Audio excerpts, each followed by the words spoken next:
It's just a couple of minutes past 5 p.m. right here in East Africa. My name is Nina Shaban. Welcome to Metropole TV. It's time for markets today, and we start off by taking a look at the indices.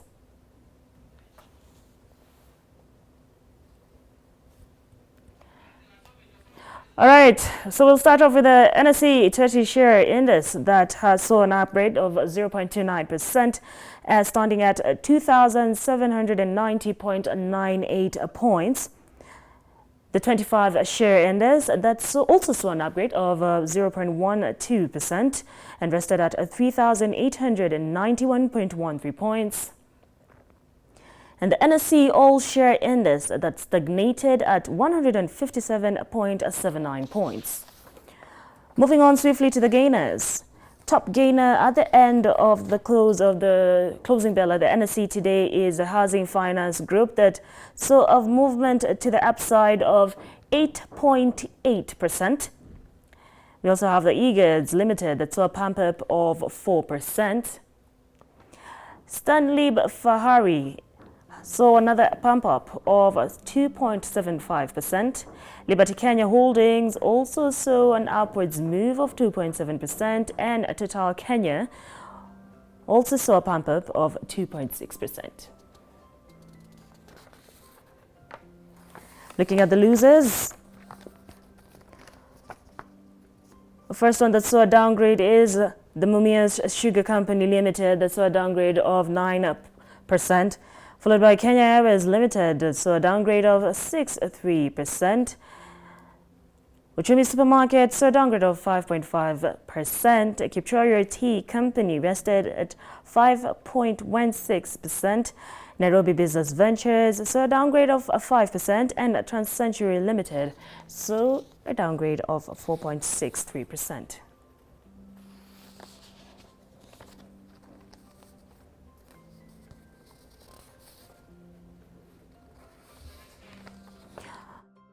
All right, and with that, we'll quickly take a look at the currencies.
All right, now let's take a look at the stories making headlines in markets and the world of business. The value of the Kenyan shilling is overvalued by 30%. This is according to a report released earlier today by investment service firm Amana Capital. Reginald Kadzutu, the chief investment officer at Amana, has said Kenya has been operating a managed exchange rate regime for its currency as opposed to a free float currency, a view that the Central Bank of Kenya has previously denied.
And elsewhere, Kenyan manufacturers are largely operating below capacity and say economic growth prospects are dim due to a cash crunch, drought and corruption, a survey by their umbrella association showed. According to a report by Reuters, the survey called the Manufacturing Barometer found that 47% of those surveyed operated at about half capacity, 33% operated at 75% of installed capacity, and fifth operated near full capacity. President Uhuru Kenyatta said the sector was one of his top 4 priorities when he started his second term in 2017 due to its potential to create jobs. But the government has struggled to boost the sector due to the high electricity tariffs and illicit imports of goods such as sugar and cigarettes. The sector grew by 4.2% in 2018, official data showed, and contributed 7.7% of the country's annual economic output of about $80 billion, down from a share of 8% in the previous year. The sector's contribution to gross domestic product (GDP) has been falling gradually since 2014, when it stood at 10%.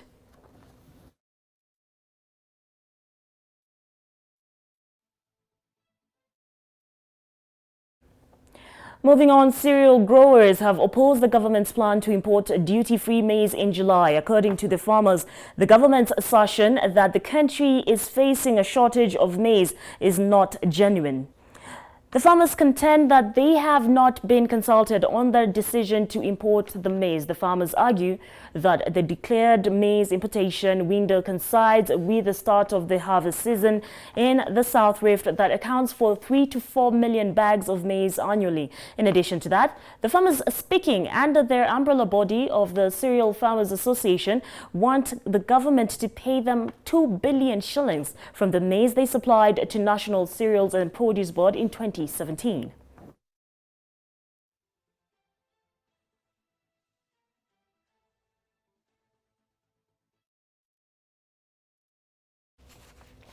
Now, the average price of coffee increased to 13.43% from 76.11 in the previous week's sale to $86.33 for a 50-kilogram bag in this week's auction. Data from the Nairobi Coffee Exchange indicates that the price of Kenya's premium bean increased by a marginal of 0.28% to $101.66 per 50-kilogram bag in this 2 weeks auction from $101.38 the previous week. The value of coffee traded fell 4.15% from $2,062,971.28 last week to $1,977,282 this week's auction. Now, the results comes days after a report from the Nairobi Coffee Exchange described the month of April as one of the hardest in the coffee business in Kenya.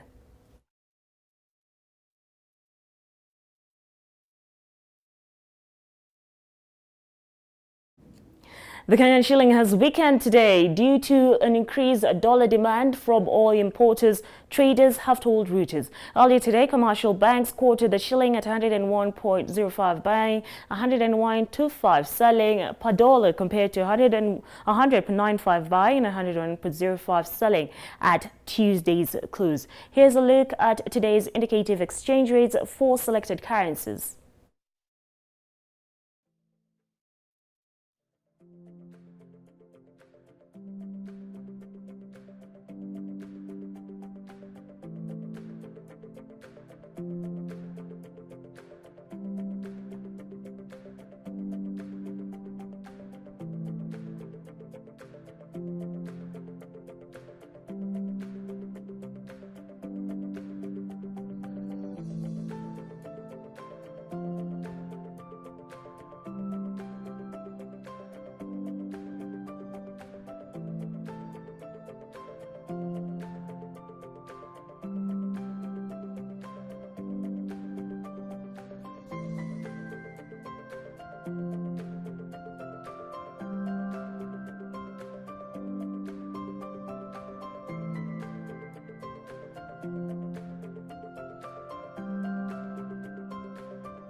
Now into international news, a red wave swept across Asia, trading floors.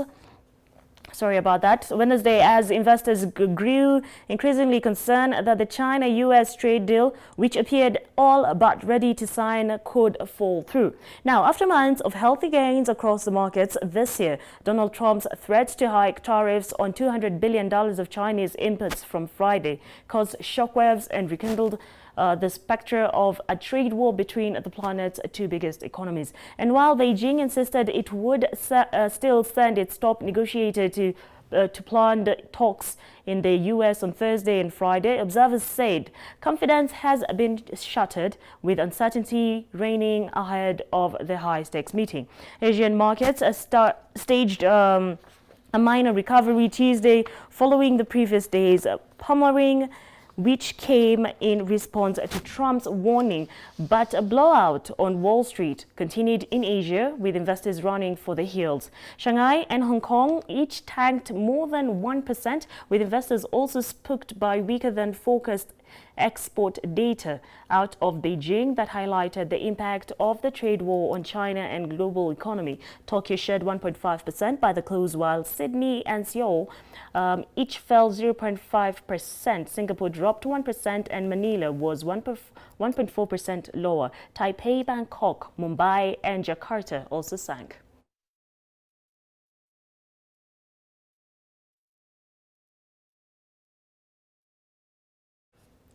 Tokyo stocks closed lower on Wednesday as fears about a U.S.-China trade war and a higher yen against the dollar weighed on the market. The benchmark Nikkei 225 index lost 1.46% or 321.13 points to 21,602.59, while the Border Topics index ended down 1.72% or 27.51 points at 1,572.33. U.S. President Donald Trump's threat to hike tariffs on a raft of Chinese imports from Friday has already sent global stocks tumbling, and the Japanese market was no exception. In addition to that, the worries over the U.S.-China trade war, a higher yen and falls in Chinese markets weighed on the Tokyo market. Okasan Online Securities said it not the dollar slipped to 110.06 in late afternoon Tokyo time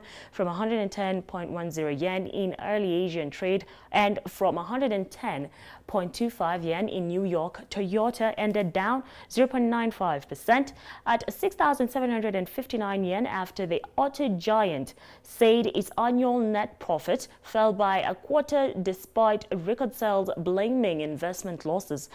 It forecasts an upturn in the year ahead, however, and its rival Honda was down 2.84% at 2,989.5 yen ahead of its results due after the close. Electronic firms, were among losers, with Panasonic dropping 2.09% to 980.5 yen.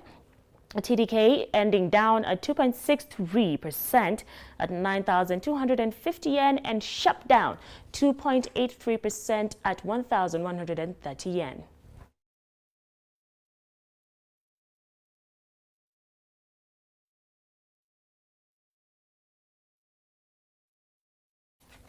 All right, let's take a very quick break and we shall be back with more.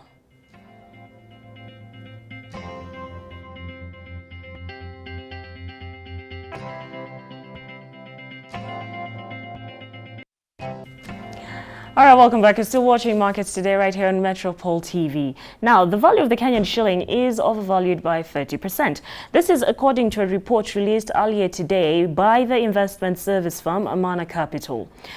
Reginald Kadzutu, the chief investment officer at Amana, has said the Kenya has been operating a managed exchange rate regime for its currency as opposed to a free float currency, a view that the Central Bank of Kenya has previously denied. Let's look in at what Reginald had to say.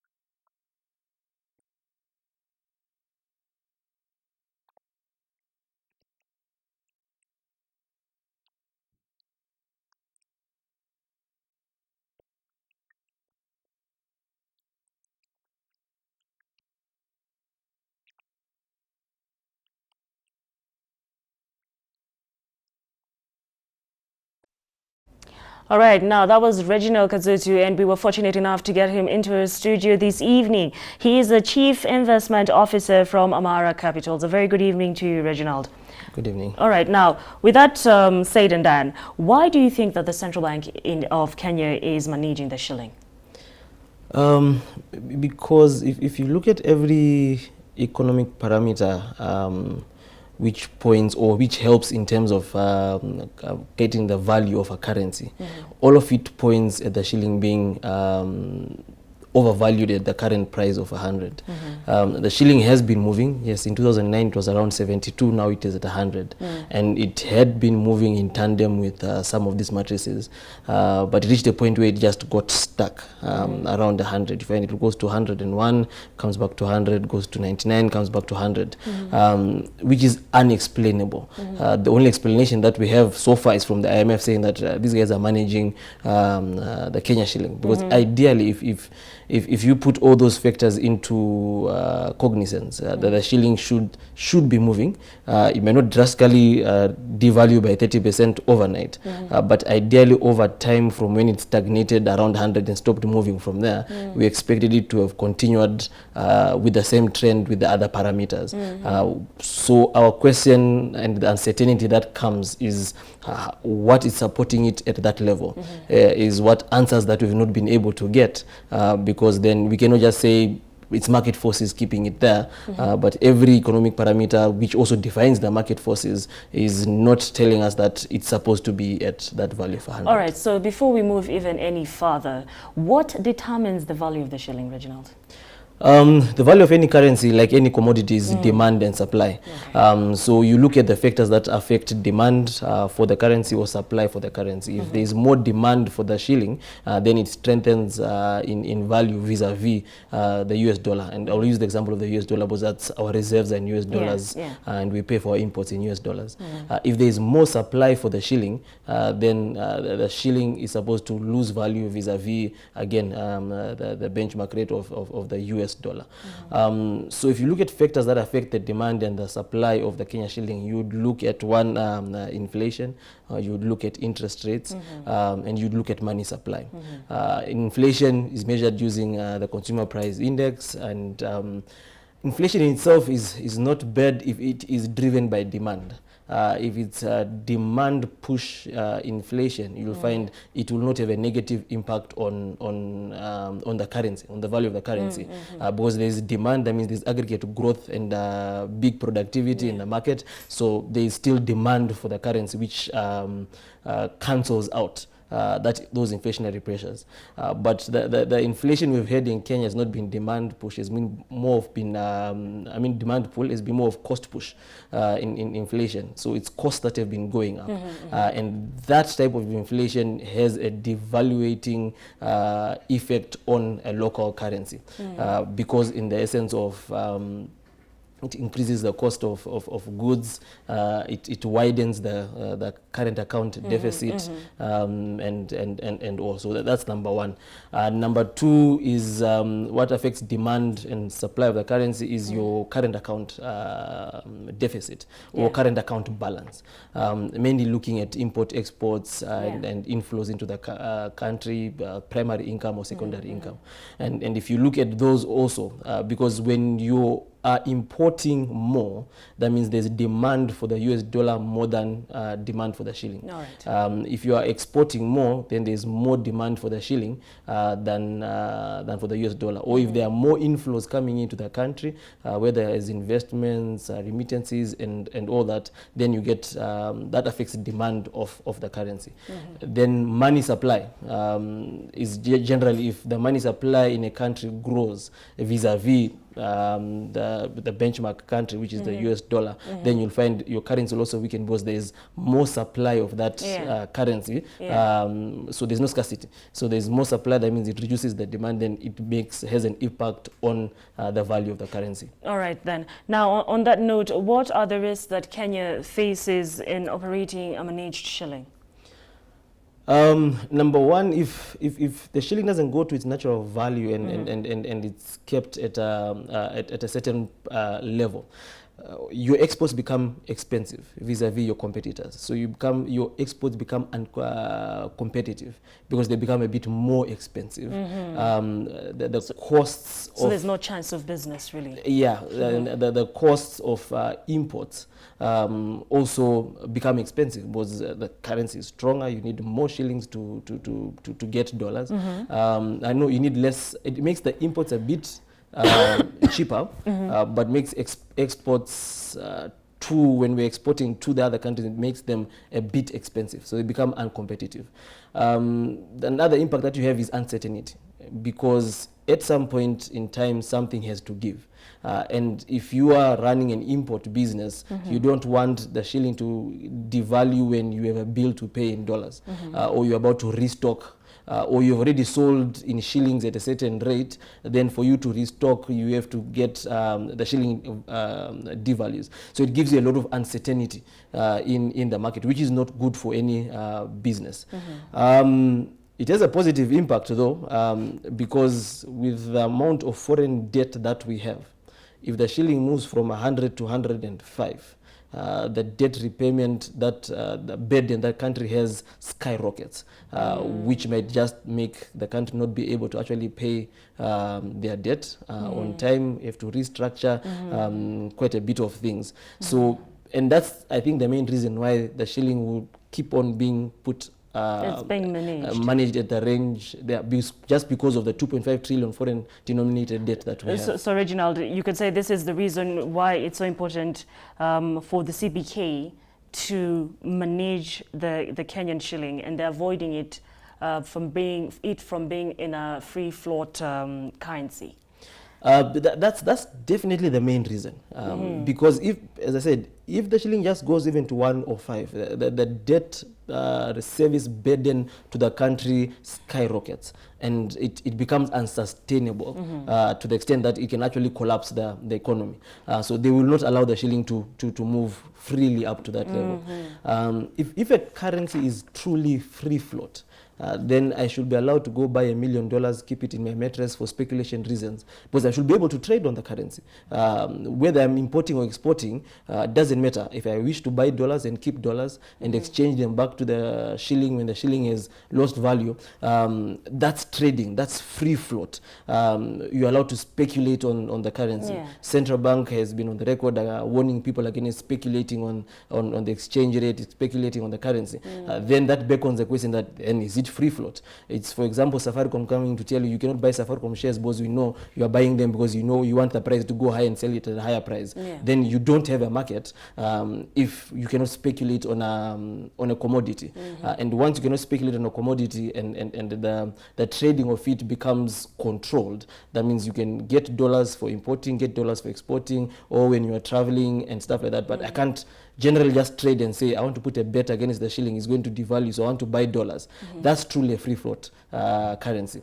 The central bank does have a responsibility to come and smoothen out those speculative tendencies and not to warn or threaten people against doing those speculative tendencies. And as analysts, we use the figures that we get from the central bank. We come up with the value of the shilling, and the central bank should be open to take criticism that you have not managed it well, and it is up to us now. If we think the shilling is overvalued by 30%, then we make our investment decisions based on that. Because at some point in time, you cannot cheat the market for too long.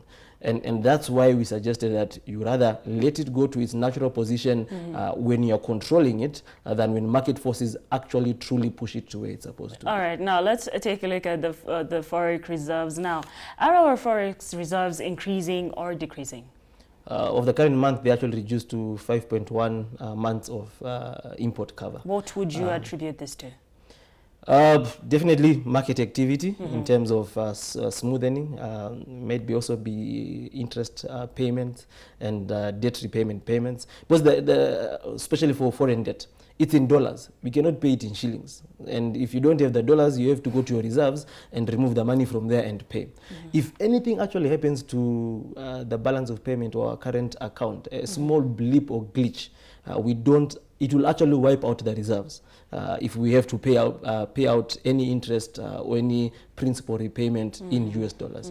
And that's why now the government is frankly trying to to make sure that they get Eurobond 3, because if they don't get that Eurobond 3, then we're actually facing a crisis, because we only get close to 500 billion shillings a year in exports. Add the diaspora figures in quotes of 200 and something billion there, add whatever inflows we get, you'll find we don't even reach a trillion, more than a trillion, though we import 2.5 and we have a debt of 5 trillion.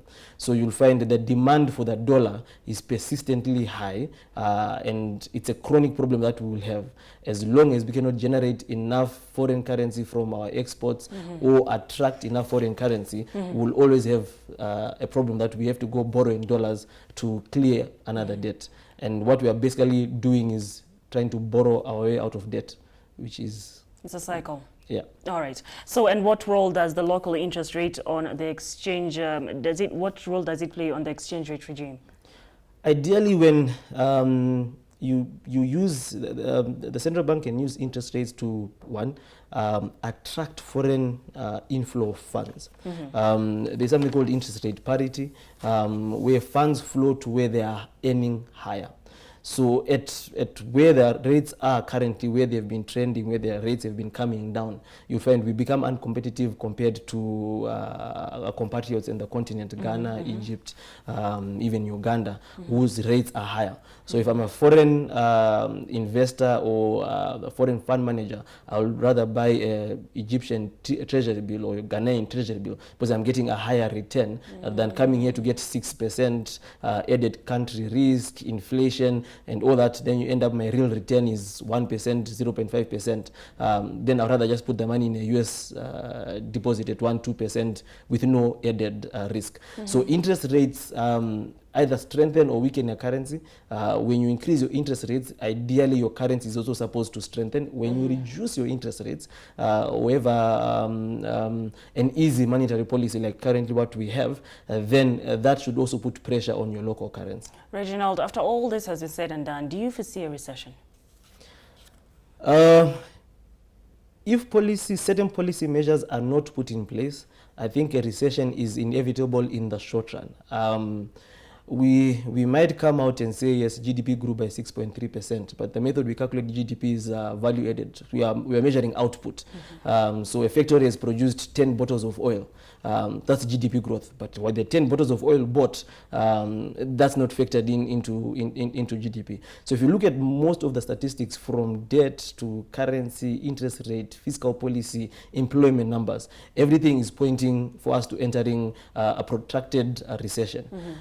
Even the policy measures that we have suggested are not a magic wand that will stop it, but will make sure that when we come out of it, we'll come out with a proper structured economy which is stronger than what it currently is right now. So it's just waiting for a spark, and we believe the spark will still revolve around the Kenya shilling. Either if the reserves dip further and the central bank will not have the muscle to manage the shilling, or market forces will one day just decide that we are just going to take the shilling where it is. But we believe that the devaluation of the shilling, whether by the central bank itself or by market forces, is the spark that will drop everything into a recession. All right, maybe I should have just asked that question last, because I want us to take a look at one by one the different elements that you've just mentioned, starting off with debt. According to your report, the debt has had a year-on-year increment of 24%. Now, what factors would you say, and it stands at, as of December 2018, it stands at 5.2 trillion. What factors would you say are boosting the growth of debt? Yes. You have to fund the fiscal policy. And as long as we have a budget deficit, we'll always have to borrow to fill that gap. If you look at the current, and again, when we measure the wrong thing, we come up with the wrong conclusion. So you'll hear that our budget deficit to GDP is below 10%. It compares with international standards. But I think using GDP as a denominator for most statistics in this country is just trying to hoodwink ourselves. So I would rather look at revenue to expenditure. How much is KRA collecting and how much are we spending? And you find that gap on average is 34% every year. So that means every budget cycle we have 34% to plug in, and the only way we can plug it in is to borrow. Unfortunately, we made the blunder of going to borrow now in foreign currency, and we are not generating enough foreign currency. So as long as our exports are still lower than our imports, that means we're not generating enough money to pay off the foreign debt. So we'll end up in a vicious cycle that we have to keep on borrowing in dollars so that we pay dollars. And the other problem that we are having that is causing this debt to continue growing is we borrow in dollars and come invest in projects that generate Kenya shillings. So you have generated Kenya shillings, you still don't have dollars. So how are you going to pay the dollar loan? Because you cannot pay it in Kenya shillings, you end up having to go to borrow again to try and pay off that debt. So if we're going to borrow in dollars, especially if you're going to borrow from in US dollars, then we need to make sure that those funds go into sectors that boost our exports, either boost the income we get from the exports, the quality of our exports, or the general output of our exports. And currently our debt has not been able to do that. Exports has been flat. I think Kenya National Bureau of Statistics confessed that last week, that exports didn't move. But if you actually look at the figures, 2016, 2017, exports actually came down. So we're saying that we are having debt which is unproductive. It is not... Yes, you do call it an unproductive debt. So it is not, one, it is not self-liquidating because it cannot pay for itself. The debt we took for SGR, if for us to be able to pay it off in 37.5 years, SGR needs to make revenues of 22 billion a year, so that it makes a profit of 10 billion. For them to be able to make 22 billion a year, they need to do more than 1.5 million tons of cargo a month. That equates to more than 12, 14 trips of cargo for the cargo train a day, and the cargo train only carries 216 containers, double stack, 20-foot containers.